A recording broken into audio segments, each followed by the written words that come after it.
Phoenix, Arizona. Punishing heat, bizarre traffic configurations, comically poor road design, hostile pedestrian environments, of course, but also increasing density in close to downtown and along the region's transit corridors. And also robot taxis, and yes, I did ride them and I have thoughts. Like way too many thoughts, and I feel like I only scratched the surface of Phoenix, but what I've got is all coming up next. This is CityNerd, weekly content on cities and transportation. Viewer-suggested topics always welcome. And the viewers in this case were the fine folks from the Urban Phoenix Project, but I'll come back to that later in the video. And it's fair to ask, why did I willingly submit myself to spending 3 days in Phoenix at the end of the hottest June on record? Maybe I have a screw loose, but I really did want to experience the reality of the way things actually are for a significant portion of the year in the hottest major city in the US. Plus, if I'm not willing to suffer for my content, then how can I really expect you to watch it? What we're going to do here is get you oriented downtown and then kind of radiate outward from there. It's actually really hard to describe downtown Phoenix because it seems to be evolving rapidly. Maybe eclectic is the right word. There are great old buildings here, and old is relative in a city this young, but the Orpheum Theater from 1929, super cool. There are a couple Art Deco beauties downtown, sitting right alongside modern stuff that is also kind of cool. One thing you'll notice here is how many of the buildings are owned by Arizona State University, and I'm going to talk more about that in an upcoming video, because I did go to Tempe, where the ASU main campus is, and I also visited Cul-de-sac, Tempe's car-free / car-light development, which was fascinating, and that video is a couple weeks out. Something I do like downtown, the Diamondbacks, the Suns, and the Mercury all play down here, and there's a whole stadium district which I have complicated feelings about, which I might explore in a future video, but bottom line, if it means your downtown gets a Guy Fieri's, you can't really complain. Also, there's a lot of new high-rise housing going up downtown. Well, some of it is housing for cars, unfortunately. But my understanding is the city is making some moves in the right direction on parking policy. So I think you're going to see some more promising designs as downtown continues to build out. The most transformative stuff seems to be happening in the Roosevelt Road district on the north end of downtown. There was just a ton of housing under construction when I visited. I mean, I'm just out walking around exploring and filming and being an awesome influencer. So these people out here doing construction work in 108 degrees, I salute you. Just to give you more perspective on the district, we can drop a guy right on Roosevelt Street, roll it back 10 years or so, and you can see what a radically different place it is now. Still definitely a place in transition though. Just some super interesting areas where the original single-family housing still exists and has been repurposed into restaurants and retail. The whole area off of Roosevelt has these very wide pedestrian zones, which are just glorious compared to some of the parts of Phoenix we're going to look at later. Sometimes it's grass, which seems questionable in this climate. Sometimes the space accommodates actual shade trees, which is amazing. And I kind of like the areas where the entire planting strip is just sort of a rock garden with desert plants. It almost feels like a unique treatment the city should be leaning into. But you'll notice not a ton of street life, which I think is not unexpected when it's 108 out. I assume these patios get a lot of use outside of the summer months, and I wanted to get a feel for what this place is like when it's more active. So I did come back to Roosevelt Row after dark when the temperature drops to a chilly 99 Fahrenheit. And here you can start to get a real feel for how the locals cope with the summer heat. Don't leave your house until like 8 p.m. Find a spot where you can post up that has lots of these mister things. And most of all, stay hydrated. Let's move north. I did not bike on this trip. Did I mention it was 108 degrees? But I don't want to leave you with the impression that Phoenix isn't bikeable through much of the year. Clearly there's a ton of work to do, but I'll give you a couple highlights. The Sonoran Bikeway, a two-way protected facility on 3rd Avenue, and I love that they have these metal posts to keep people from driving into it, which is a thing that happens on basically every protected bikeway ever built. It runs north over Interstate 10, where the freeway actually has a lid. Not my preferred way of dispensing with downtown freeways, but it does add green space. This is Hance Park, and it definitely cuts down on the noise. Also, and this is a bit of a Sunbelt thing, the city has built out a system of off-street paths along its canals. This is the Grand Canal, not to be confused with the one in Venice, Italy. And you can use this to get east-west through a good chunk of the metro area and connect to other off-street paths. Let's move north into Midtown. This is where you're going to find a lot of the city's cultural institutions. And I will talk a lot about the main transit corridor here, Central Avenue, but the stuff that's happening on the quieter side streets is interesting too. I'm going to show you a lot more transit-oriented density heading north, but Phoenix might be at its best when it's just doing the low-selling missing middle courtyard apartments, because almost anywhere else you go in the region, something like this would be a massive improvement over what's there now. Okay, let's hit Central Avenue, which is the spine of Valley Metro's light rail service as it passes through Midtown. In an aerial view, you can see a lot of height along the corridor, but I'm going to use the word eclectic again because the land use is such a strange, evolving mix. Some of these are office towers that predate the light rail system by decades. The U-Haul corporate headquarters, I feel like you're going to love it or hate it, and there's not going to be any in between. Some of what's here is old mid-century car-oriented stuff, but increasingly there's new housing development around the light rail stations. And this will be a theme throughout the video, but the pedestrian realm where you have new development tends to be vastly improved over what was there before. So you do feel like the city is moving in the right direction on this. There is a mix of transit-oriented uses here. There are restaurants, including this one, which I will concede is one of the finest purveyors of Italian food in the world. But my thought is, if you're going to go to the trouble of having an entire factory dedicated to the production of a single food item, spaghetti just doesn't seem like a very worthy goal. Okay, one more location before we leave Midtown. This is Park Central, which I believe is a redeveloped shopping mall, and you can start to get a sense of what pedestrian environments look like when the city works with the developers to put some thought into it. This Aspire Park Central apartment complex is just a behemoth, but maybe even more jaw-dropping is the parking structure attached to it. Does 10 stories of parking reflect the invisible hand of the free market? Because I climbed the whole thing and I have some serious questions about utilization and whether this is an optimal use of available land, but nobody asked me. Okay, I want to spend just a bit more time on Central Avenue so we can talk about Valley Metro Light Rail. Still just one line. I rode it a lot while I was here, including to and from the airport, which I will talk about later. I don't really like to film on transit vehicles, so you'll just have to take my word for it that the line is pretty well used, and I rode it at just about every possible time of day. Probably helps that every car I was on had extremely effective air conditioning, and I also had my fare checked like 8 times, which is at least twice as many times as I got fare checked in like 20 years of riding Max in Portland, Oregon. The platforms are actually super interesting. Providing shade is extremely important, but also, and this is a bit of transit planning and design inside baseball, but systems like this have to go through a safety and security certification process from the Federal Transit Administration, and visibility and permeability of stations is a big part of that. So it's fascinating how Valley Metro meets all those requirements and still integrates a lot of shade into the platforms. The plantings are a super interesting touch too.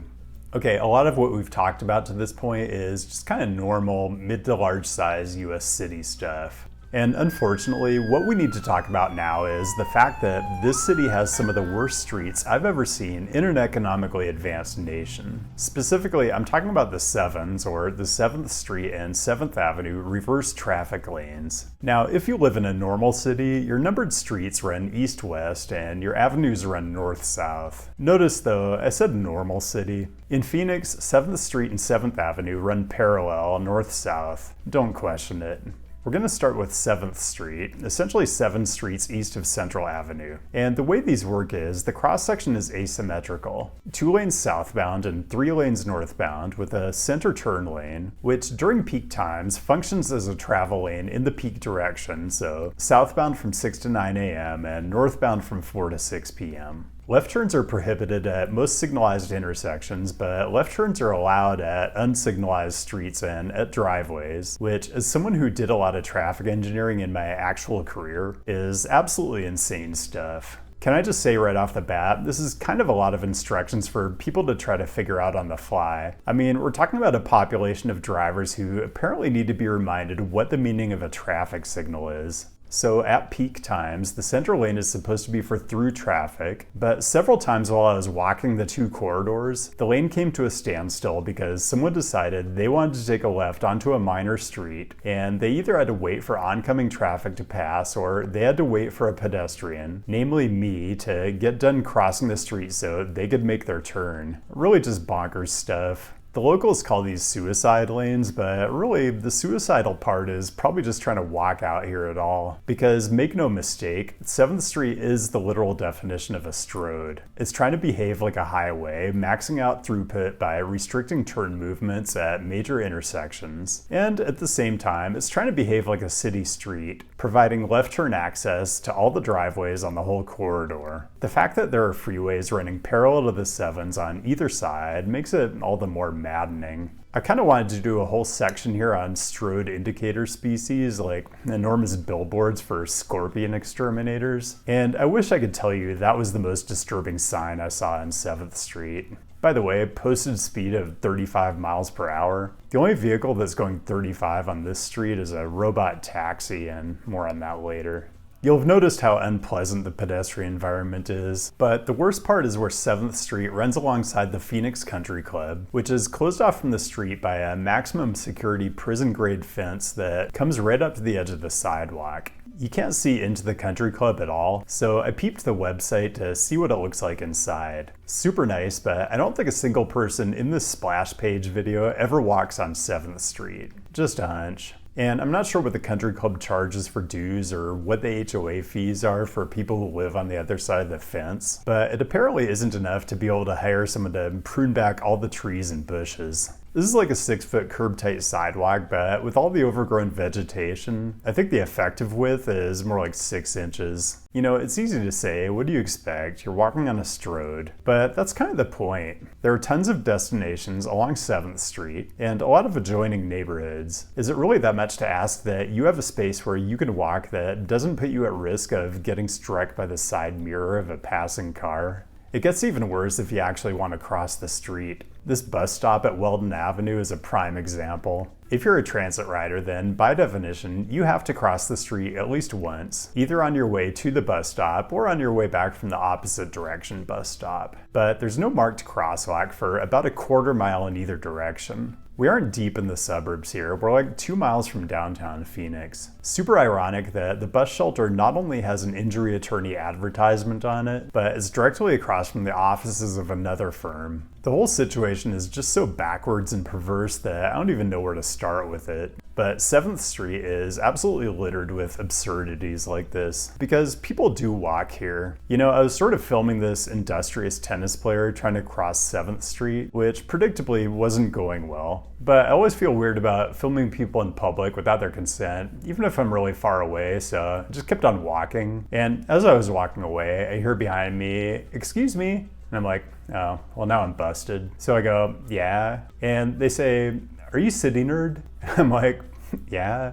And they say, "Oh, that's crazy. I'm gonna be your thing on Thursday night, so I'll see you there." And my first thought was, what are the odds of that? But then later I thought, a person who takes the bus to go play tennis in Phoenix, Arizona, yeah, that person's probably an odds-on favorite to be this channel's demographic.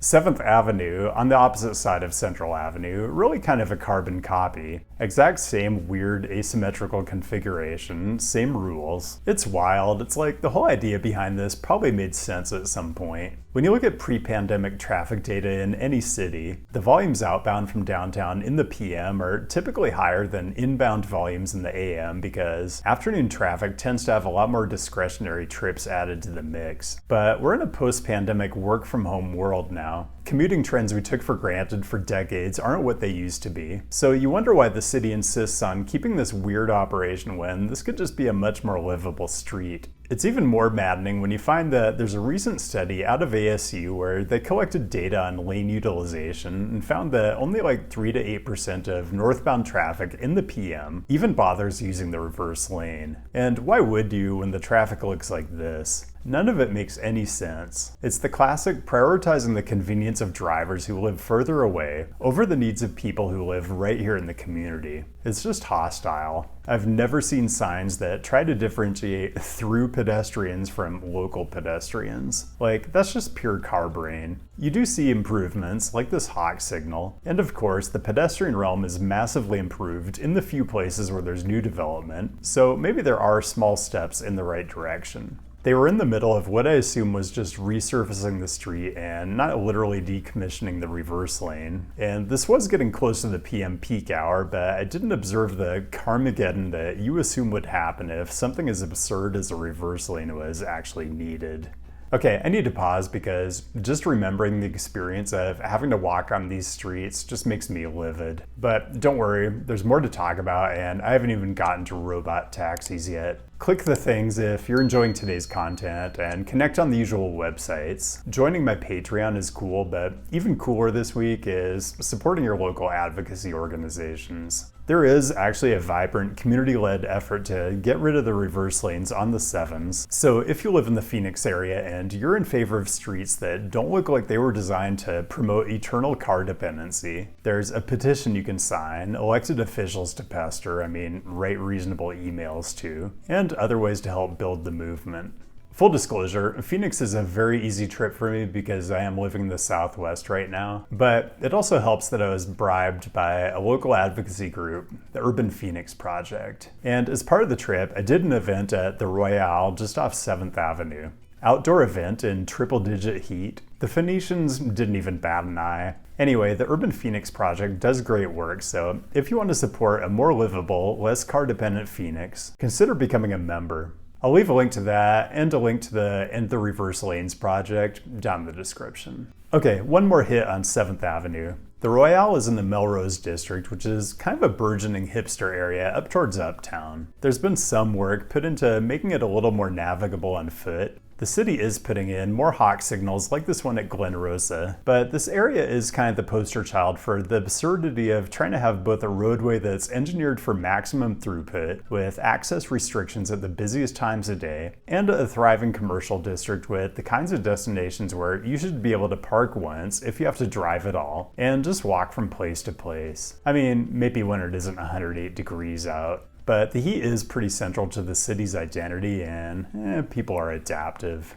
Last location I'm going to share, Camelback Road, Uptown, which is where my hotel was. The entire median of Camelback Road is dedicated to light rail, and even given that, the road still has 3 lanes in each direction. Also, the city apparently has budget to keep stroads like this pristine for drivers, but maybe less funding to keep the debris off ADA ramps. So the street environment is wretched, but the hotel itself, kind of cool. Complimentary boozy popsicles after you've been walking in triple-digit heat all day, pretty phenomenal. But I have to share this. When I was checking in, the person working reception asked me if I had a car to park like 4 different times. It's like it just didn't compute that I would show up in Uptown Phoenix or probably any part of Phoenix without a car. And after spending the next 4 days trying to navigate the city on foot and by transit, it really all started to make sense.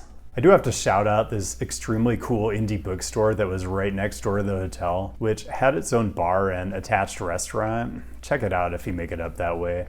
Okay, so one more thing I want to talk about. When I do these city visits, I really make a point of only ever taking transit or walking or biking, just to be consistent with the ethos of this channel. And the light rail was great for getting a lot of places, but given the temperature here in late June, there were a couple points where I really needed a more convenient air-conditioned option. And in Phoenix, apparently, that means robot taxis. I was vaguely aware they'd been testing these here for years, but it wasn't until I got here that I fully grasped the fact that these are operational, apparently popular, and have a pretty wide coverage area. So let's do a little walkthrough so I can give you my impressions of how this is all working. You request it just like you would any other ride-hail service. It gives you a time and a location, and when it shows up, it's just a little unnerving. There's no driver to wave at or make eye contact with, and the car invariably rolls past you almost as if it doesn't see you at all, which is kind of concerning, but I'm a YouTuber who talks about cities and transportation. I kind of have to do it for the content.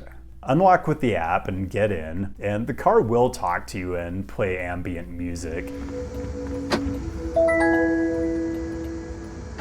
Heading to the Royale. Please make sure your seatbelt is fastened. The interior is fine. It's a crisp 69 degrees. You're strongly encouraged not to touch stuff. So let's talk about the driving. Having spent a few days walking and filming the local transportation system, I can confidently assert that the robot taxi is easily in the 99th percentile of Phoenix drivers. When it makes turns, it always turns into the nearest lane, just like your driver's ed teacher taught you. It handled every weird street element like a champ, a smooth 10 miles an hour over speed bumps. And let's talk about everything it's seeing, because it'll give you a display of everything going on outside the car, and it's pretty flabbergasting. Stop signs, yes, you would hope, but it didn't seem to miss anything. People on bikes, usually on the sidewalk, unfortunately. It picked up this person pushing what I think is a baby stroller, and it had no problem animating the whole thing. I think it's really smart putting this display where the passenger can watch. It gives you a bit more confidence in the technology, justified or not. I kind of felt guilty riding an autonomous Jaguar instead of transit as I watched a Valley Metro train go by. But if the Project 2025 wackos get their way, ride-hail vehicles will be considered transit, so maybe it's fine. It's a strange experience, and just as the music is putting you into a trance, the disembodied voice perks up to let you know you're arriving. Anyway, it's a lot to think about. You know, last I checked, the Tesla's in the tunnel underneath the Las Vegas Convention Center, which is a completely controlled, closed environment. Still have human drivers, but these robot cars in Phoenix can drive everywhere except the freeways, I think, including super confusing stroads like 7th Street. Do I recommend the experience? I don't know. I don't want you guys to cancel me, but I would say that our streets would have a radically different and, ironically, more humane feel to them if every driver drove like this. They never go over the speed limit, they don't make aggressive maneuvers, they actually see and behave carefully around pedestrians and bicyclists. It's bizarre that I have to heap praise on a vehicle that really does nothing but operate perfectly consistent with traffic laws, but that's just how low our standards for human drivers are and how little enforcement there is. Oh, and I almost forgot the best part. Nobody talks to you during your ride. Luckily though, when it's time to leave the Valley of the Sun, you actually don't need a ride hail to get to the airport. The light rail connection is pretty slick. You take an escalator directly off the platform at 44th and Washington, up to the air-conditioned SkyTrain station, and you're on your way to the terminal at Sky Harbor. So much of existence in Phoenix is organized around coping with the heat or avoiding it altogether. It's ironic that the city has maybe the most inspirational name of any US city, rising from the ashes and regenerating itself. But a lot of what I heard when I told people I was going to Phoenix was that city shouldn't even exist because of the climate or water or how much energy all the air conditioning uses, usually from people in the Northeast or the Midwest. Well, first, where else are you going to get sunsets like this? And second, I might have to do a video that compares the energy consumption characteristics of heating a home in Minneapolis in the winter to cooling a home in Phoenix in the summer. I'm guessing energy use might not be a strong argument against the existence of this city. A better argument, in my opinion, might be the fact that you're liable to get third-degree burns just touching a beg button in Phoenix. And that's all I've got.